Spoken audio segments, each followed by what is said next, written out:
कहता कि आप विदेशी विद्वानों को मत पढ़ो, पर मानस इसलिए पढ़ो कि राम से बड़ा स्ट्रेटेजिस्ट नहीं है। अगर आपके नाम का आत्मविश्वास उसके चेहरे पे नहीं है कि कोई चिंता नहीं है, मेरा नेता देख लेगा, मेरा बॉस देख लेगा, तो आप खराब लोग हैं।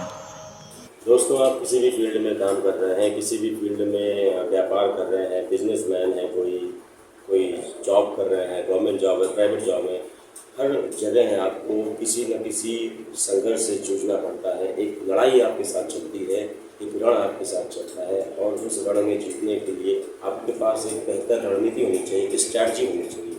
क्योंकि दोस्तों, एक बेहतर स्ट्रैटेजी, एक बेहतर रणनीति हमें उस रण में बैलेंस करना सिखाती है, और बैलेंस ही हमारी हारी हुई बाजी को जिता सकता है। क्योंकि जब युद्ध होता है ना, कोई भी कार्य में आप कोई कार्य कर रहे होते हैं और मेहनत से करते हैं, तो ज़रूरी नहीं है कि आप एक ही बार में सफल हो जाएं। आपको कई बार आप आखिरी पड़ाव तक चले जाते हैं, और आखिरी पड़ाव के एक पायदान पहले ही आप किसी भी कारण से, किसी भी चूक बस आप जो है वो हार जाते हैं, और फिर उसके बाद आप निराश होकर वापस पुनः उसी जगह पर आ जाते हैं।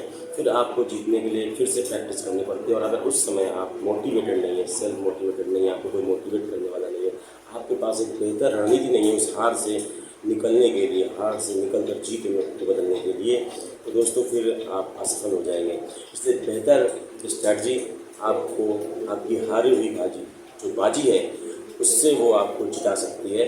तो बेहतर स्ट्रेटजी पाने के लिए भगवान श्री राम का अनुसरण करिए, उनकी स्ट्रेटजी का अनुसरण करिए, फिर देखिए आपके जीवन में क्या कमाल होता है। और आइए, कैसे उनकी स्ट्रेटजी काम करती है, उन्होंने हमें अपने शत्रु से कैसा व्यवहार करना है, अपने मित्र से कैसा व्यवहार करना है, यदि हम हार जाते हैं तो हमें कैसा रहना है, इन सारी बातों को एक अच्छे शब्दों में पिरोकर डॉक्टर कुमार विश्वास जी ने उनकी जो मधुर वाणी है, उस मधुर वाणी से कैसे उन्होंने इसका वर्णन किया है, आइए इस वीडियो के माध्यम से देखते हैं क्या मधुर वाणी है। और मैं तो डॉक्टर कुमार विश्वास जी का बहुत बड़ा फ़ैन हूँ।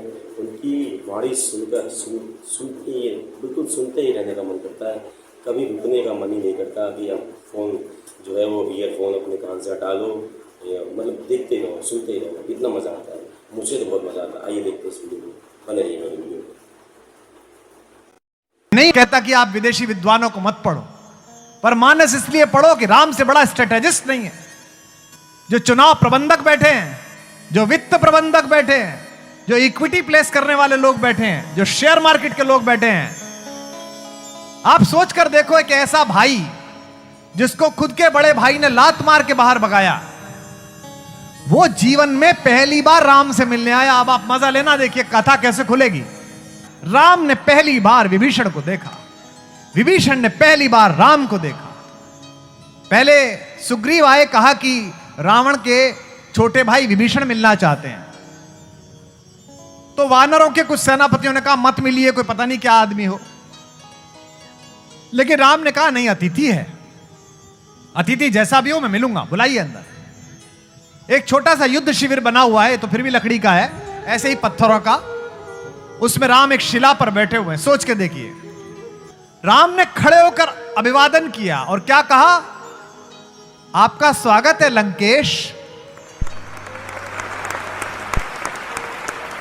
ये ऐसे है जैसे वार्ड का कार्यकर्ता दिल्ली में सबसे बड़े दो नेताओं से मिलने जाए और वो कहें आओ विधायक जी, तो वो समझ जाता है कि हमारा तो पक्का, बड़े वाले ही कह रहे थे आओ विधायक जी। क्या अद्भुत है, जिस शिला पर बैठे हुए थे उसी पर बिठाया। एक दो बार को तो विभीषण ने पीछे मुड़ के देखा होगा कि भैया तो नहीं आगे, लंकेश किसे बोल रहे हैं। लंकेश तो भाई साहब को बोला जाता है, मुझे क्यों बोल रहे हैं। यानी कि पहले दिन अपने समर्थन करने वाले आदमी में एक आशा का बीजारोपण राम ने किया कि चिंता मत कर, मैं हूं, मैं तुझे लंकेश बना दूंगा।